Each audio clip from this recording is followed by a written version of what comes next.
Muy buenas noches. Después de una exhaustiva investigación con fuentes en Colombia, Estados Unidos, Panamá, República Dominicana y Haití, la unidad investigativa de Noticias Caracol logró armar el rompecabezas del crimen del presidente haitiano Jovenel Moïse. Uno de los hallazgos más explosivos tiene que ver con este hombre, el que ustedes ven aquí en la pantalla, el actual primer ministro de Haití, Claude Joseph, quien según los indicios de las autoridades de Haití y del FBI de Estados Unidos sería el autor intelectual del magnicidio. Me acompaña Ricardo Calderón, editor de la unidad investigativa de Noticias Caracol. Ricardo, muy buenas noches. ¿Y cómo se llega a una conclusión tan grave? Juan Roberto, este rompecabezas se armó a partir de los testimonios de tres colombianos, los hermanos Germán Alejandro y Jonathan Rivera, y un soldado retirado del ejército. A partir de estas declaraciones fue posible unir las piezas de un plan criminal que tiene al país del Caribe en una seria crisis política. Empecemos la historia de la forma como se habría fraguado el magnicidio.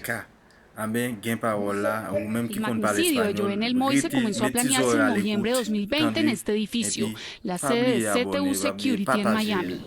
Allí estuvieron reunidos el venezolano Antonio Intriago, dueño de la empresa, el gerente colombiano Arcángel Pretel, el haitiano estadounidense James Solash, un diplomático haitiano de apellido Ascar, el médico haitiano ya capturado Christian Shannon y el colombiano Jonathan Rivera García. Los participantes del encuentro en Miami planearon desde ese momento secuestrar al presidente Moïse para tomarse el poder y dejar como presidente a Claude Joseph, actual primer ministro de Haití. Esta revelación le da un giro sorprendente a la investigación. Las autoridades haitianas y los investigadores del FBI consideran al primer ministro como la figura máxima detrás de este crimen, junto al médico Shannon y a John Joel Joseph, un ex senador haitiano hoy prófugo de la justicia.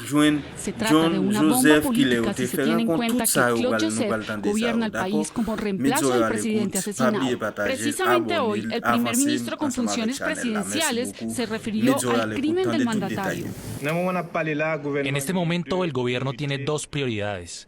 La primera es mantener las investigaciones hasta que el presidente de la República, su esposa, sus hijos, sus amigos y la nación tengan justicia.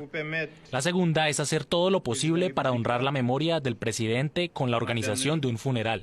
Entre las pruebas conocidas por la unidad investigativa de Noticias Caracol hay llamadas telefónicas y fotos de reuniones que vinculan al primer ministro con los mercenarios colombianos. Los investigadores tienen claro el papel que habría jugado cada uno de los participantes de la conspiración. Tras la reunión en Miami, el colombiano Pretel y en especial el haitiano James Solash volvieron a buscar a Jonathan Rivera, quien había estado en la reunión y quien los llevó hacia su hermano, el capitán retirado del ejército Germán Rivera, y hacia el sargento retirado Duvernay Capador.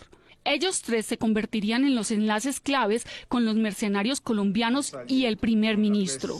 Y sus destinos terminaron muy distinto.